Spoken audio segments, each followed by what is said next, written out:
Welcome to A Balanced Life with Dr. Jacquie here at Black Star Network. We are truly moving into territory and area as it relates to balance, where oftentimes we are unclear, uncertain, and without direction. As we are moving into October with breast cancer awareness and then later into November with caregiver engagement, these are the things that happen in our lives that literally throw us off center. They cause us to, really question and pause. Are we prepared and are we ready? But one of the things that I've discovered, as we've all in life at some time or another, some point or another, will be hit or faced with something unexpected. I've discovered that you never really know how strong you are until you're put into a situation, a crisis, or some type of life event that causes you to dig deep, settle down, and focus in on what really matters most in our lives. Today on our show, we're going to be discussing those things. How do we find balance, not only for ourselves, but for our loved ones and those around us? We're joined today by Pastor JT, Mocha Lee, Dr. Tierney, and Stacey Owens. Welcome, everybody. Hello. Hey. Hey, Dr. J. This is one of those subjects and times where we say to ourselves, are we ready and are we prepared? In each of our lives, we can equally say that we have either known someone, know someone, or have been in that situation personally ourselves where we get something unexpected. And usually when people hear the C word, the cancer word, everybody just pauses. Like, we literally hold our breath and wait. Like, what did the doctor say? What is it that you need to do? How can we help? And there are times where we really don't know what to do. And the first question that I want to get to today is, how do we ourselves hold it together when we hear of the unexpected as it relates to health? Mocha Lee. Ooh, you starting with me. I am starting with you. I'm glad you're starting with me, Dr. Jacquie, because since we are talking about Breast Cancer Awareness Month and, the C word, I have to let you guys know that my mom is actually a survivor. Hers was cervical cancer. And I was in college at the time, so I wasn't really around a lot for her treatment. She's still alive, praise the Lord. But I will say what I learned from her is not to panic. Believe it or not, her and my dad just seemed to work through that thing as if, we're a team, we're going to make it. And she always told me, if I ever run into other cancer patients, it's a mindset, be positive, be positive. And I said, hey, I'm going to take that and run with it, because over the course of my fitness career, of course, I've had several clients dealing with treatment. And I was right there with them, like surprised that they even had the energy to work out during chemo. Of course, it was low impact. But I would say that hands down, I learned just to be positive through it all, even though it's easier said than done. And also no panicking, no panic. No. Pastor JT. I'll piggyback off of what Mocha said, kind of with a similar story, but the opposite. My father, he is a prostate cancer survivor. And amazingly enough, I always saw my dad as like a superhero figure. But it was when he championed the C word, it really showed me the grit and the determination that I always believed that he had. But one thing that I learned from him was to keep going. Now, being a pastor, I'm always going to suggest that in these moments, you fall back on your relationship with God or with a higher power or whoever you pray to. In that moment, I believe that prayer, meditation, it is key.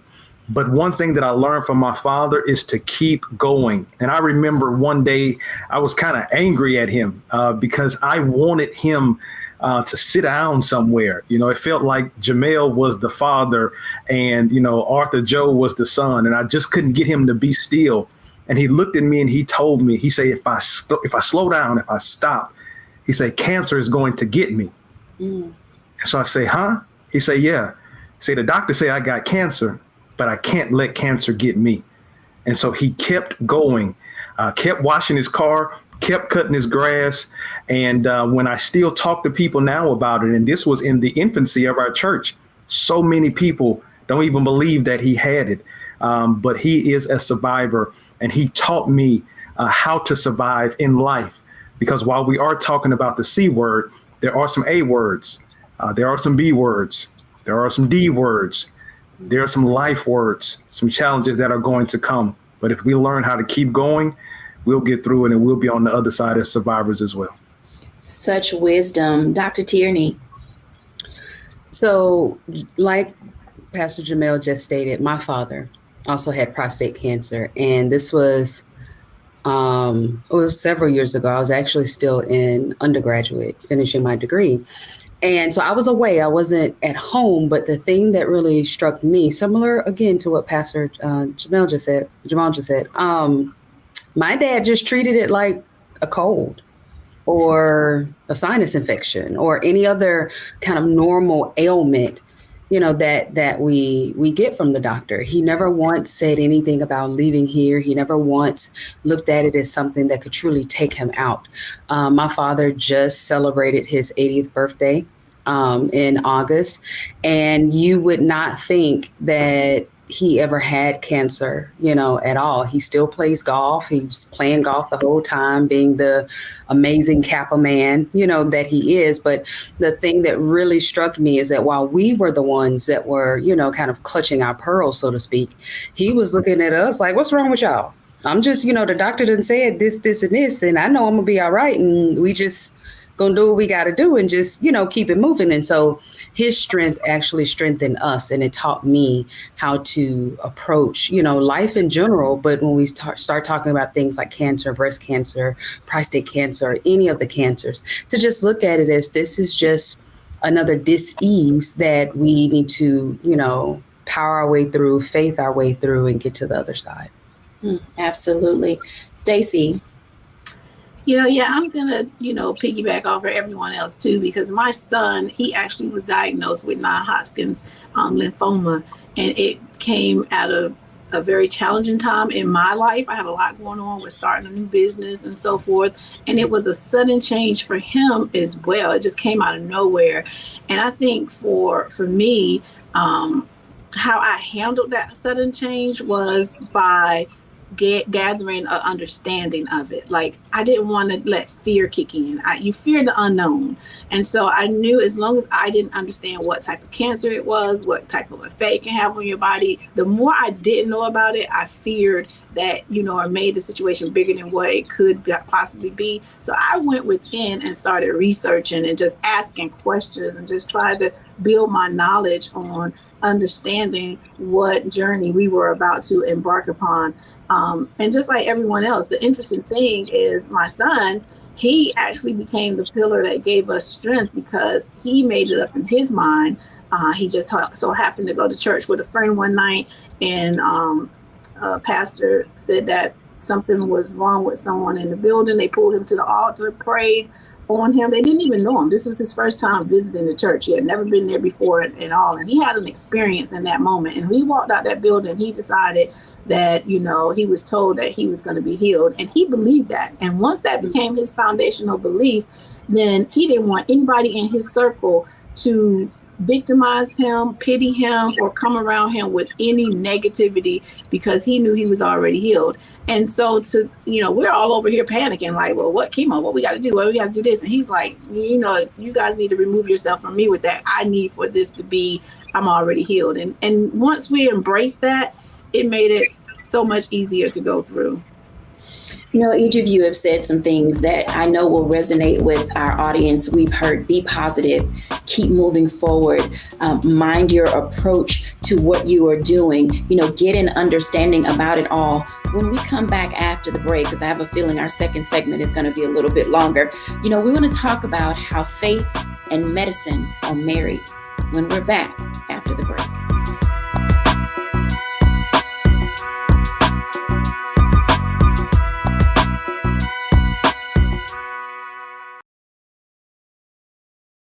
On his first day in office, with the country in crisis, President Biden got to work for us.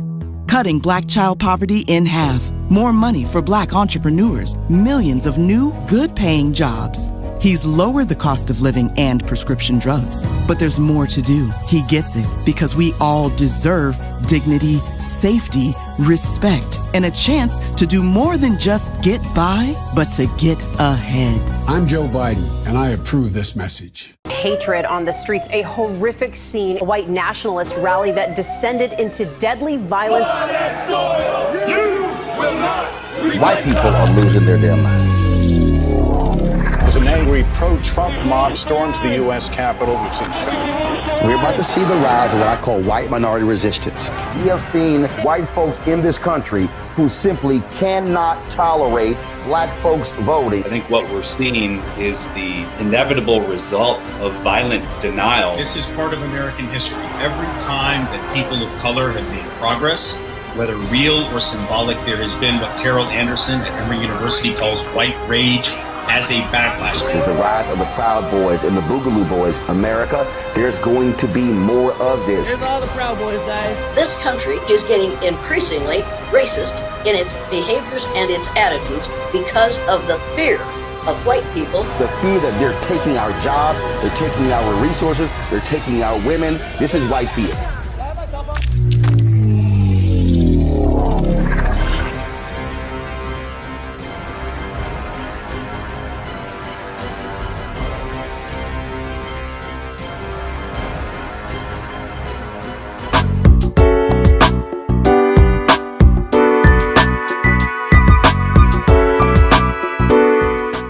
Welcome back, everyone, to A Balanced Life. And we've heard quite a few things that help us identify and understand how to manage and deal with those unexpected things in life. And oftentimes we get into that space of trying to figure out how do faith and medicine are married to each other. Pastor JT, talk to us about that for a moment, because faith and medicine literally do go together. And oftentimes we have people who say, I want faith, I want medicine, I want both, or I want neither. And sometimes it's like, just get out of my face because I'm not in the space to hear any of that. Can you talk to us about the marriage between faith and medicine? Yes, ma'am, Dr. Jacquie. And I am going to side with the people that say that they need both of them. Because I will be honest with you, I believe that they both are extremely important in both rights. And I believe especially dealing with certain communities, me being an African-American pastor, I see a lot of times that it's easier for us to come to church than it is for us to go to a doctor. And I'm not knocking faith. I believe in that. I believe in prayer. But I also understand where our medical professionals and medicine itself has its own lane. Because listen to this, if you didn't go to the doctor first, you wouldn't even know what you need to pray for. So I believe that I believe that they are married, but I believe it's that notion that I don't necessarily need the doctor or I don't need the medicine, so to speak. I believe that that's what keeps us from early detection. I believe that keeps us, that when we do go, we end up going and we're in stage 3 or we're in stage 4, or especially for African-American men, the finger is halfway severed off and we've put every bandage we could find in the house. And so, hey, I might as well go to the doctor. And that's the mindset that I believe that always forces us as a community to always be the one, I believe, that's on the totem pole when it comes to receiving proper health care, because we are not proactive. So I'm not taking anything away from faith, but I will say, as the young people will say, keep that same energy. Just as you are motivated to go into service at 11 o'clock, don't miss that 4 o'clock appointment with your doctor. And then when the doctor prescribes you something to do, always consult both of your doctors, your physical doctor and your heavenly doctor. And I believe that they work in concert, because I believe that if you really believe, kind of going back to what my sister Stacy said about her son and having the belief that he was going to be healed, if you really believe in your prayer, you're not going to go see a doctor that you hadn't prayed for. Because you're once believed that your God is going to guide the doctor and is going to give the doctor wisdom to utilize the tools that he or she has learned over the years of school and over the years of practice to be able to serve you best. So I'm not going to ask you to get a little preachy, but as you were talking, no, this is serious, because when you were talking, there's this scripture that says faith without works is dead. Yes. And oftentimes we have this tendency to just rely on faith and not do the work of the prescription that the doctor gave us, or halfway take our medicine, or not do the physical exercise and not change our diet. Pastor JT, why is it important that we understand that you have to put in the work as a patient? So I'm going to give a real life analogy. I have been, very vocal about the way that we put death on our plate with our food choices, and then have the mitigated gall to say grace and ask God to let this food be nourishing for our bodies as your word is nourishing for our souls. That's insanity. You are literally killing everything inside of you and then putting hot sauce and Tony Chachere's on it and then asking God to make it healthy. Well, no, I can't make something healthy that is going to kill you. So I believe that it is extremely important for us to do the work. And again, the scripture says, above all, I wish that you would prosper and be in good health as your soul prospers. So it's work that has to be done. And many of us, if we just be honest, many of us are dealing with the medical issues because we are not taking the actual medicine that has been given to us to help us avoid the medical issues, which is our diet. So I know I'm pivoting off of the whole intent of this conversation, but going back to doing the work, there's a lot of preventative work that we can do. But if we happen not to have done that preventative work, when we are prescribed things that helps us, even one of the issues that is prevalent in the African American community, hypertension. If we are prescribed to take medication, one of the things that we have to do in conjunction with taking the pills is we also have to look at our diet. So it's those things. There is no wonder drug. I've seen a few memes that have floated around. And there was a pastor, and I prayed to God that it's a joke, but there was a pastor that supposedly had performed this miracle in service where he said, belly be gone. Now, I'm going to be honest with you. God hasn't anointed me with that gift. But if God is giving people the gifts of belly be gone, I promise you, Dr. Jacquie, we're going to take this show on the road, because I know it's a lot of people that would love for that to be the case. But work has to be done for us to achieve the life that I believe that we all have the opportunity to live.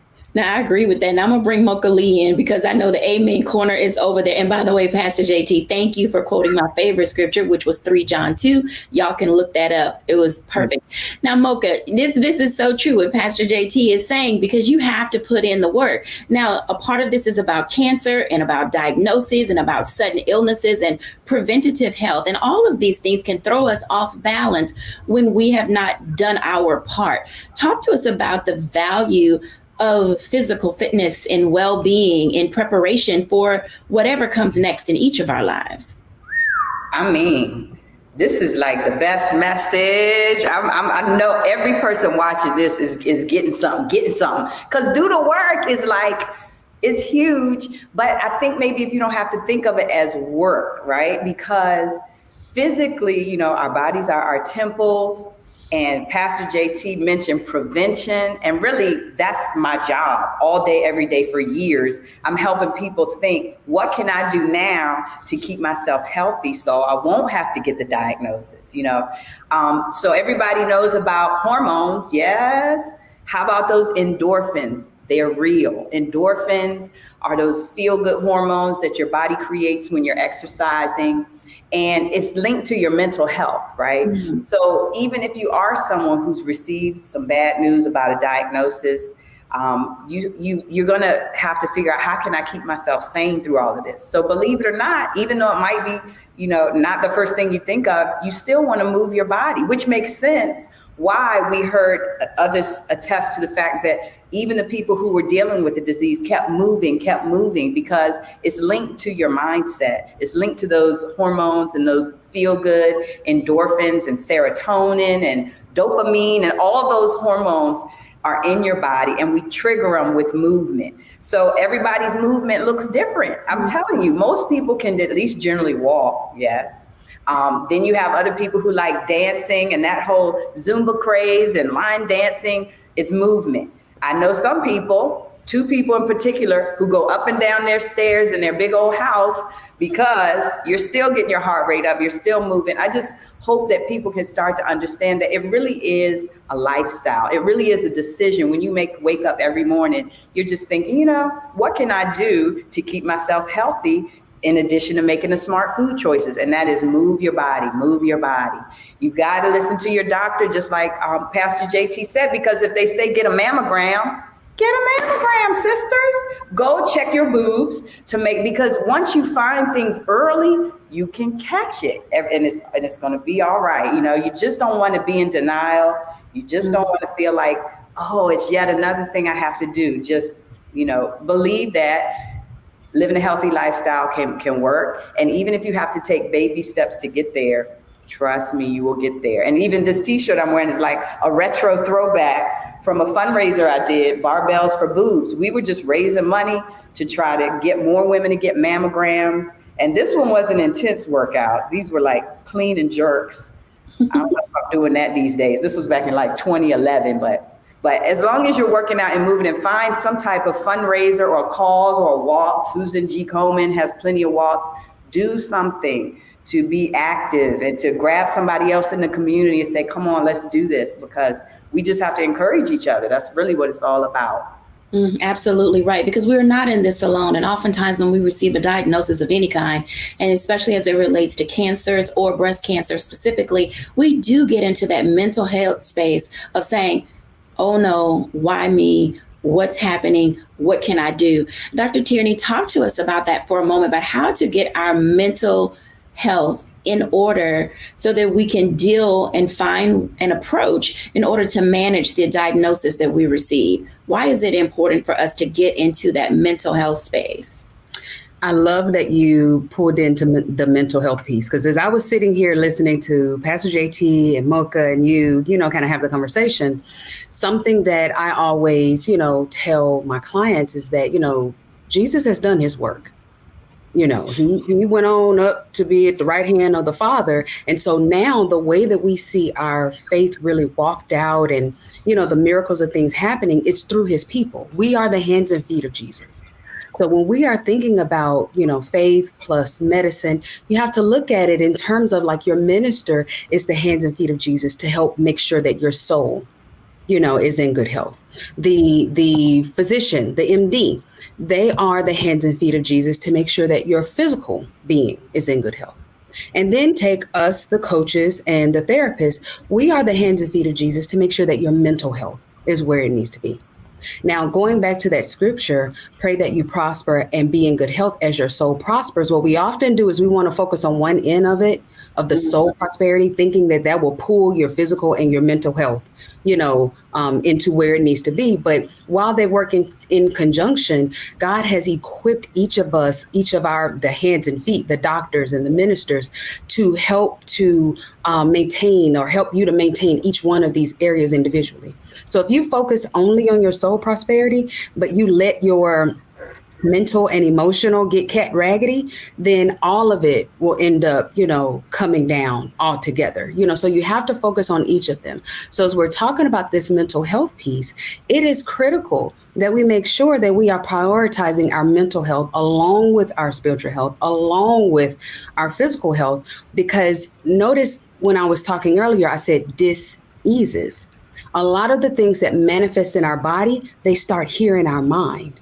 So if my mental state is one that it is rife with stinking thinking and super negative, and I see the worst in every situation, it will eventually cause things to happen in our body. Stress is the number one culprit for ulcers. And so while we don't know necessarily the exact cause of cancers, when we don't check our mental spaces, it can then exacerbate those things that have manifested in our bodies. But when we keep a check on our mental and emotional health, then that can help our bodies to heal itself. It can help our bodies to rejuvenate, itself, and for the cells and things to become, reconnected just by focusing in on what it is that we are thinking. There's a scripture that said, a man is so as he thinketh. So if I'm thinking, oh my God, I'm going to die, I'm speaking death right then, just from what I'm thinking in my head, feeling in my heart. That's what's coming out of my mouth. So my body is going to say, okay, that's what we're doing. All right, let's go ahead and, go on. So you have to make sure that your mental and emotional health is a priority, as well as your soul, spiritual health, as well as your physical health. They all work together. They do absolutely work together. How we think, how we feel, what we eat. When we come back after the break, I want to talk to Stacey for a moment, because one of the things that she mentioned earlier was the role of belief, but also herself as a mom, and then also community. When we come back, we're going to talk for just a moment about the work of the community and how we can surround one another and move others' lives forward in a positive manner when we're back after the break.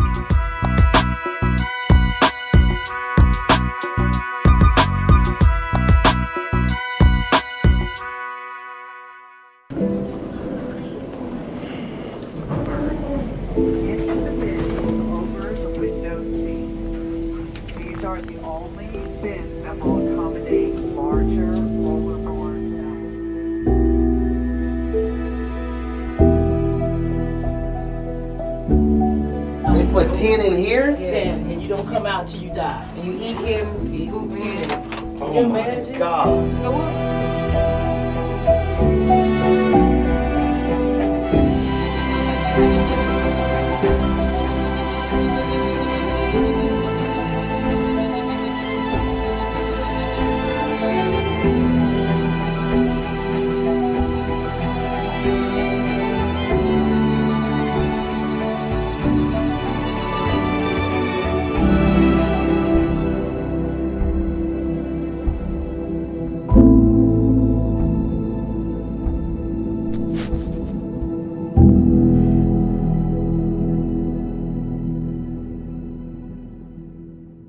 When you talk about blackness and what happens in black culture, we're about covering these things that matter to us, speaking to our issues and concerns. This is a genuine people-powered movement. There's a lot of stuff that we're not getting. You get it, and you spread the word. We wish to plead our own cause.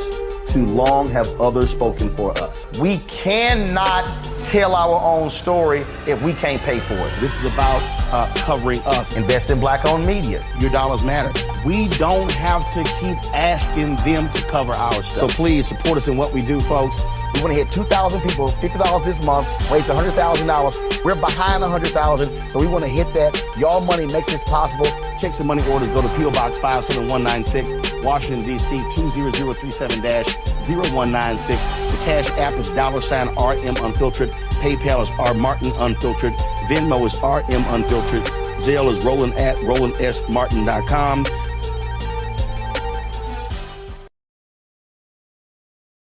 On his first day in office, with the country in crisis, President Biden got to work for us. Cutting Black child poverty in half, more money for Black entrepreneurs, millions of new, good-paying jobs. He's lowered the cost of living and prescription drugs. But there's more to do. He gets it, because we all deserve dignity, safety, respect, and a chance to do more than just get by, but to get ahead. I'm Joe Biden, and I approve this message.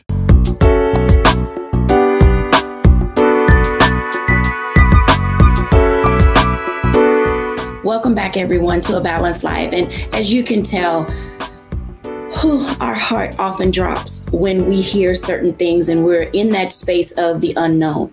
But community is a way for us to really begin to map out, think out, parcel out who's going to be in our court and in our corner when we really need them. Stacey, I want to talk to you for a moment because you mentioned something earlier about how your son with his friends went to church.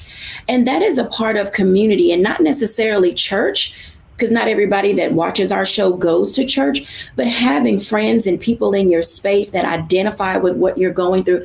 Why was that important, not only for your son, but for you as a mom to identify and say, my son is not going to be going through his diagnosis alone? So you're right. Everyone doesn't necessarily go to church. And at that stage in my son's life, he wasn't one that typically went to church. But God has a way of bringing to you just what you need right at the time that you need it, if you can only be open to it. And so his friends came in, and this was right early on when he got the diagnosis, and he was trying to process, the changes that was going on in his life. And so they just invited him to go to church. And for whatever reason, in that moment, he decided to take the invite. And when he went in, it was a different experience for him because, one, it wasn't a church that he had typically visited before. And then that whole, coming to the altar, being prayed for, and he was trying to figure out how did they even know, and that whole thing. And so he was just open to the idea. So I think it starts there with, just being open to allowing others to come in and help. And then for us, we were at the stage of determining who was our community. Who is that community going to be? And we started with the community of family first. So we first identified who was in the family, from the grandparents to myself to the siblings, who all was going to embrace and encircle him for this moment. And it was tough. When you bring that family community together at first, everybody's coming with their own perceptions of how things should happen, and everybody's coming with their own ideologies. And, me as the mother standing in the middle of it, I had to say, let's just stop and listen to what Zachary feel his needs are. Because as the grandparents, they were coming in, oh, wait, me sad, what are we going to do? And he was like, I just can't deal with that right now. I know grandma loves me, but and she can pray for me, but I just can't handle carrying the weight of her sadness. So I had to navigate that for him. I had to say to them, okay, he wants us to all be happy, and don't treat him like he's on a deathbed, because he feels like he's going to make it through this. So what is his needs? Can we hear each other? And then we reached out to, what is the outside community going to look like? Because like I said, I was just starting as an entrepreneur. So I had my staff, they were concerned about me. So I had to present myself in a way to say, if it was something that they could bring to the table to help, what am I open to? What do I need from them? Can I express what our needs are so that people can give you what you need? Is there a support group out there that you want to get in touch with? So you really just have to point out, let's identify these different communities, and then let's drive how our relationship is going to be with them. So having that sense of family as your community, how did it help you balance all of the things? You're running a business, you're writing books, you're, supporting students and other families. How does all of this level of conversation that you are having help you stay on pace with the goals that you had for your life? Wow, I could share the responsibility. I think the hardest thing for me as a parent was checking into my own emotions and letting go any guilt that I may have, because I was thinking, is it something that I could have done better? I mean, he was a young adult coming into this. Did I feed him the right foods? They were saying that the lymphoma was feeding off of the sugars, and he was a candy freak. I mean, he ate everything sweet and everything unhealthy. And I was like, oh God, was I a bad parent for not introducing him to some more vegetables? So you have to, one, balance your own emotions, let go of your guilt. And then I started addressing, like, all right, how can my sister help with this? How can my mother help? What can you do? What is the thing that you can someone sit in on disappointment? Can someone drive him to disappointment? And allow that space for them to come in and help and just identify what strengths you can bring to the table. And then I also had to identify who bringing garbage to the table. Because if you're bringing something to the table that's going to make the situation worse, then I have to find ways that you can help from a distance so that you didn't bring more stress to the circle. And that allowed me to free up some space so that I could come and still be able to work and do the things that I need to do in that circle. And believe it or not, my coworkers kicked up. They was like, why are you here? Go do this, go take care of this. So it sort of balanced itself out. I thank you for bringing this level of engagement to our dialogue and conversation today, because oftentimes people don't know how to approach what it is they're facing. And one of the things that you mentioned, and I'm going to ask everybody to weigh in on this, because you talked about having the hard conversations with people in our space who oftentimes bring, like you said, their own ideologies to the table. And I literally had written down the woe is me, component. And oftentimes I have to stop myself and make certain that I don't cast death on people. And I know that sounds crazy, but our first reaction sometimes to things can literally set the tone for how other people are going to respond to what it is they're going through. So everybody come back in for a minute and give us some words that we can use when it comes down to engaging, or when people invite us into their community. I think that's a great way to start this conversation. People will invite us into their community because we're in their sorority or fraternity, we're in their, fitness group, we're on Facebook together, we're in all of these things together. And oftentimes people share with us. What are some of the positive things that we can say to individuals to let them know that we've got their back? Mocha Lee. So I'm thinking of one client of mine in particular who, she's a mover and a shaker, just like everyone on this panel, just like a lot of my clients. The reason they come to me for fitness appointments is because they simply can't fit it in their schedule unless we have the appointment. And because she was a school administrator, I think at the time she was a vice principal. She knew she had an important role, but I think she was addicted to that role, and she felt like she always had to be busy and she always had to be, constantly on the run. And every time she came to see me for an appointment or for a workout, I say, hey, how's your day? She's like, girl, I'm so stressed. I'm stressed. It's stress. So one thing I had to do with this particular client is I just told her straight up, please don't say that word in this gym anymore. Because I honestly feel like it's just a negative thing for your body. It's a negative thing for your mind. And, again, I have to be the accountability person for a lot of my clients. And so I said, let's just not even say the word stress. And believe it or not, it was very difficult for her to do that. And so I said, maybe we can just reword it and say, wow, I've had a busy day, but I'm glad I made it here because now I'm going to unwind, because just like we were saying before on the panel, a lot of the stress just ends up feeding into toxicity in your body. So, that's just an example that just came immediately to my mind, because I just never thought that would be my role as a trainer, is also just to remind people of the mental connection there. And then always on the positive spin say, all right, come on, y'all, we got to get ready and train for the race, for the 5K, for whatever event we're going to do in honor of, a fundraiser or something to bring awareness to a cause. Absolutely. And then that gets people going like, oh yeah, I got to get ready. Let me go. It takes those levels of positivity. Dr. Tierney.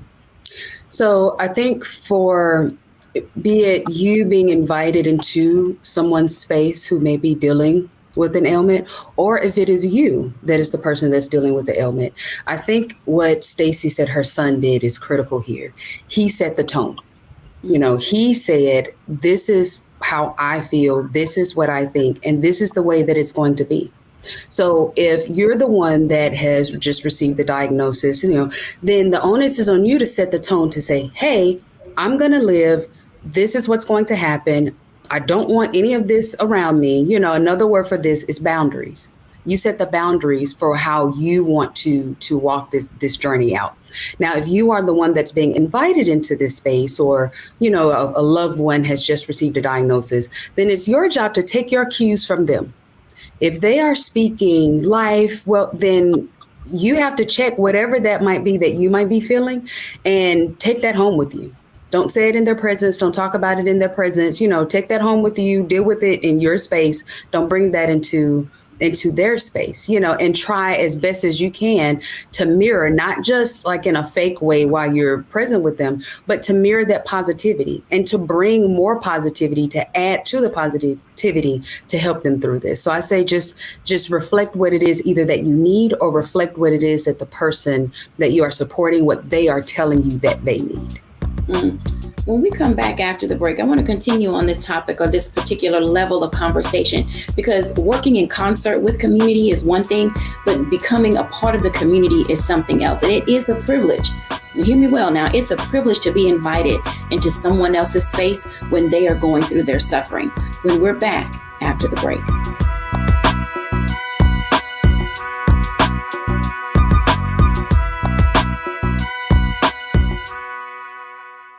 When we invest in ourselves, we all shine. Together, we are Black beyond measure. I'm Deborah Owens, America's Wealth Coach, and my new show, Get Wealthy, focuses on the things that your financial advisor and bank isn't telling you, but you absolutely need to know. So watch Get Wealthy on the Black Star Network.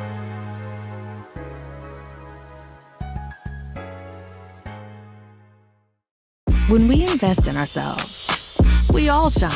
Together, we are Black beyond measure.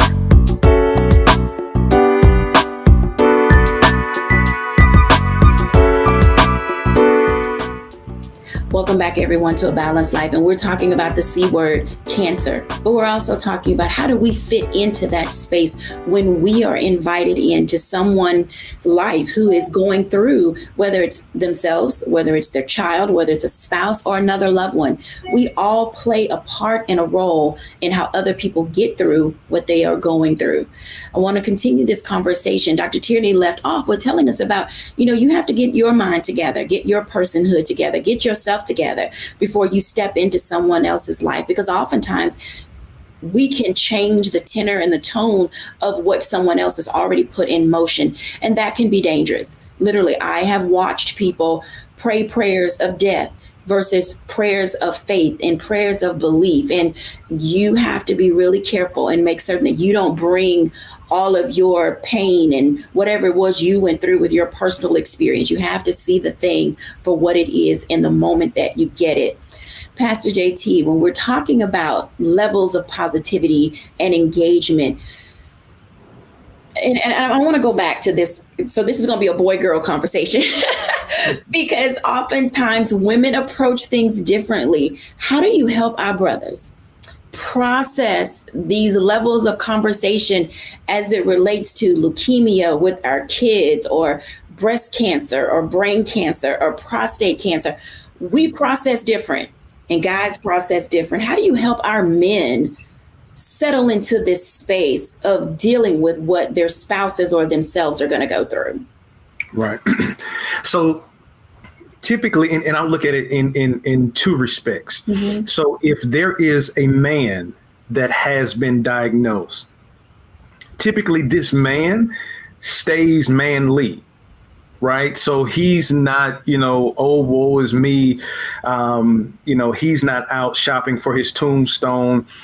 He's going to show you how strong he is. He's going to go through it.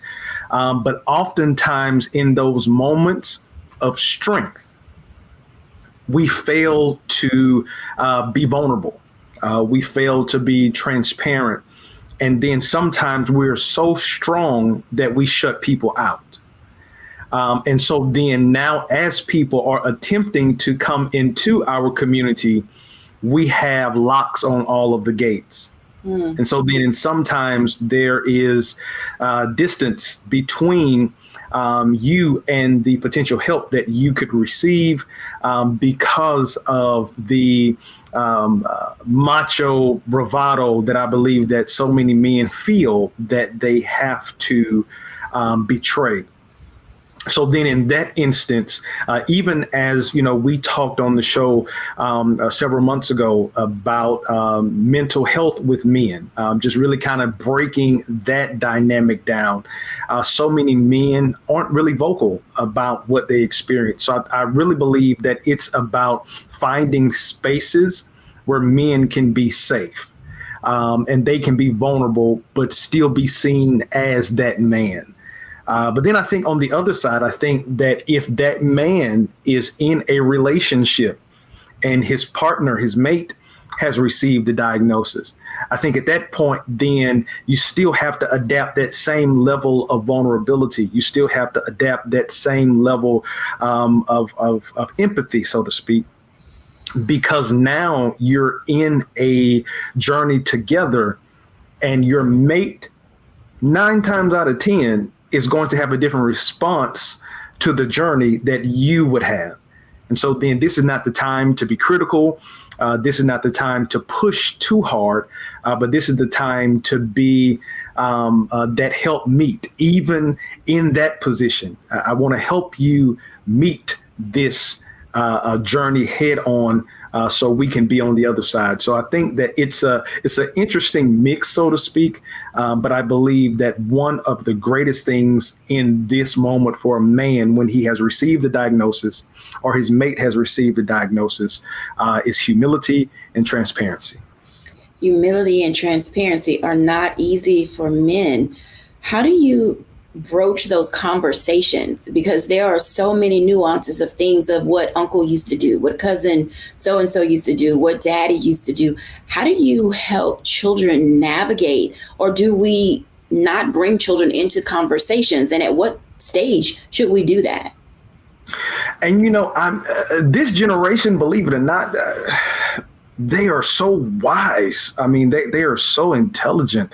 And I think, and this is just me from my perspective, and as I've seen, there are so many fights that we saw growing up that we didn't know was a fight. So we didn't even know. We just learned kind of, oh, wow, you were going through that? Wow, that was a struggle. But I think now in this generation, we have all, as parents, we have all accepted the notion of communication. It's not going to kill you. Talking to your children, letting them know the journey that you are on very well could be one of the greatest lessons that they will ever learn. I never forget this. My brother told me this years ago. Or matter of fact, when I was a teen, he said, Jamel, watch how you live. He said, because you may be the only Bible that a person will ever read. So as we're going through our journeys and as we are finding our faith and tapping into a strength that we didn't know that we had, this is an amazing opportunity to be a life teacher in front of our child. Because the worst thing that could ever happen is I went through a lesson and had to take the test and I barely passed. But because of my refusal to communicate to my child and give them the cliff notes, they go to the same test and they may end up flunking.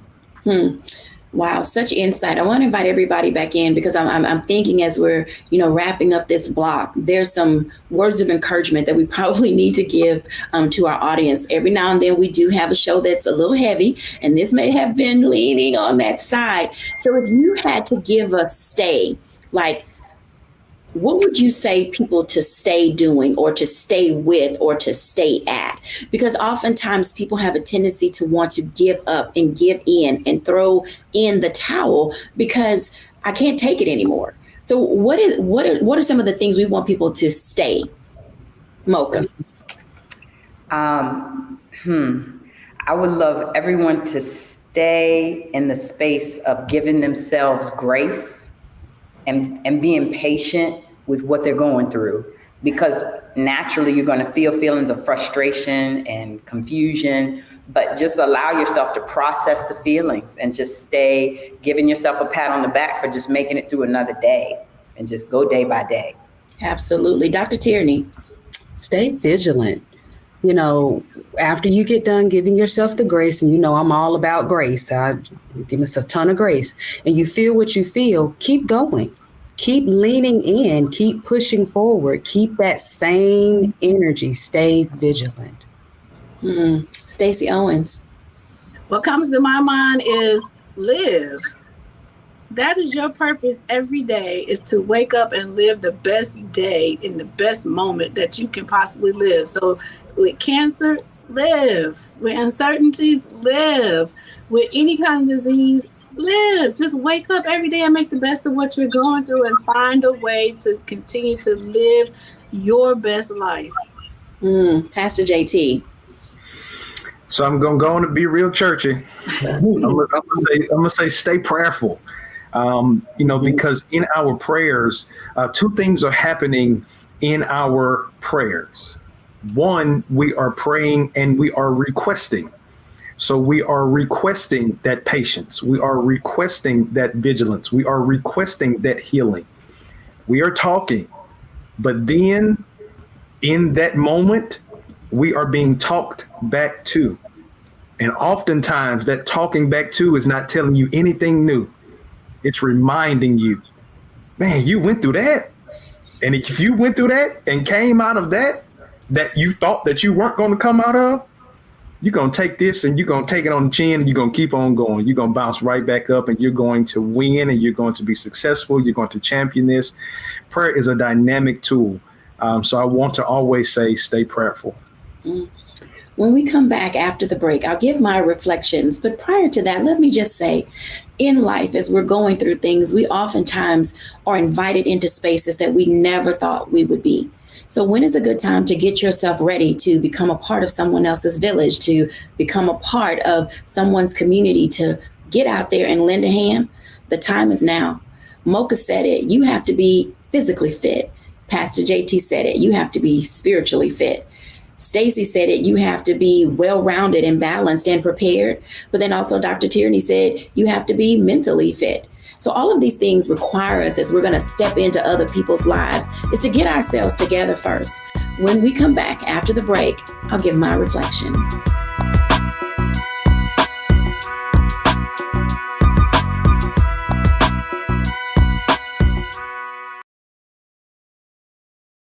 On his first day in office, with the country in crisis, President Biden got to work for us. Cutting Black child poverty in half, more money for Black entrepreneurs, millions of new, good-paying jobs. He's lowered the cost of living and prescription drugs. But there's more to do. He gets it, because we all deserve dignity, safety, respect, and a chance to do more than just get by, but to get ahead. I'm Joe Biden, and I approve this message. President Biden has delivered for Black America. More funding for Black entrepreneurs. Millions of new, good-paying jobs. He's lowering the cost of medications and the cost of living. Joe Biden is delivering for us, and that's the facts. Folks, Black Star Network is here. Oh, no punches! I'm real revolutionary right now. Support this man, Black Media. He makes sure that our stories are told. Thank you for being the voice of Black America, Roland. Stay Black. I love y'all. All momentum we have now, we have to keep this going. The video looks phenomenal. See, this difference between Black Star Network and Black-owned media and something like CNN. You can't be Black-owned media and be scared. It's time to be smart. Bring your eyeballs home. You dig?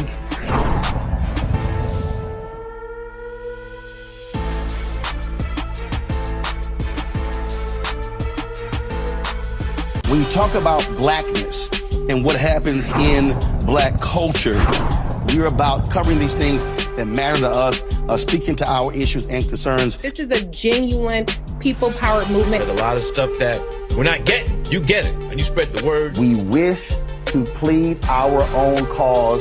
Too long have others spoken for us. We cannot tell our own story if we can't pay for it. This is about covering us. Invest in Black-owned media. Your dollars matter. We don't have to keep asking them to cover our stuff. So please support us in what we do, folks. We want to hit 2,000 people, $50 this month, raise $100,000. We're behind 100,000, so we want to hit that. Y'all money makes this possible. Check some money orders. Go to P.O. Box 57196, Washington, D.C. 20037-0196. Cash App is $RM Unfiltered. PayPal is R Martin Unfiltered.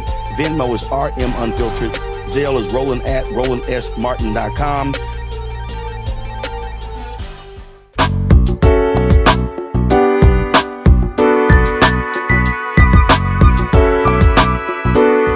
Welcome back, everybody, to A Balanced Life with Dr. Jacquie. And our contributors have really shared with us today some great tips, some tools, some wisdom keys for you to put into your balanced living toolkit. I get it. I understand. We oftentimes are caught off guard when we do not know what's coming next. The fear of the unknown is real. We all face it every day, whether it's things that are happening in our homes, whether every time we pick up our phone, every time we drive in our cars, there's always something that catches us by surprise. I know, I thought we had all gotten to that place where nothing would catch us by surprise. But let me just say, each and every day you are going to be challenged. But coming alongside that, you're also going to be requested. You're going to be called upon. You're going to be asked to sow into, pour into, give into the lives of other people. And as you're thinking about how you will do that, I want you to also consider, what if the diagnosis was yours? How will you be in that space to allow other people in? I know y'all. I used to probably be one of y'all. I can handle it. I can do it by myself. I don't need anybody else. But sometimes our greatest healing comes from what we've already heard, being prayerful, being honest, and being vulnerable. Thank you for joining us today. And I hope that in some way, something we have said or done will cause you to say, I am capable and I am able to go through whatever I have to go through in order to get to the best and the balanced life that is for me. Thank you for watching. Bye now.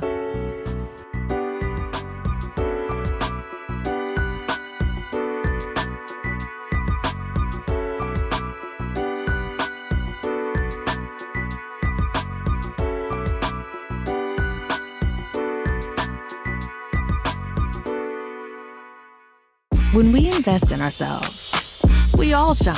Together, we are. President Biden has delivered for Black America. More funding for Black entrepreneurs. Millions of new good-paying jobs. He's lowering the cost of medications and the cost of living. Joe Biden is delivering for us, and that's the facts. President Biden has delivered for Black America. More funding for Black entrepreneurs. Millions of new good-paying jobs. He's lowering the cost of medications and the cost of living. Joe Biden is delivering for us, and that's the facts. Hatred on the streets, a horrific scene, a white nationalist rally that descended into deadly violence. White people are losing their damn minds. As an angry pro-Trump mob storms the U.S. Capitol, we've seen shooting. We're about to see the rise of what I call white minority resistance. We have seen white folks in this country who simply cannot tolerate Black folks voting. I think what we're seeing is the inevitable result of violent denial. This is part of American history. Every time that people of color have made progress, whether real or symbolic, there has been what Carol Anderson at Emory University calls white rage as a backlash. This is the rise of the Proud Boys and the Boogaloo Boys. America, there's going to be more of this. Here's all the Proud Boys, guys. This country is getting increasingly racist in its behaviors and its attitudes because of the fear of white people. The fear that they're taking our jobs, they're taking our resources, they're taking our women. This is white fear.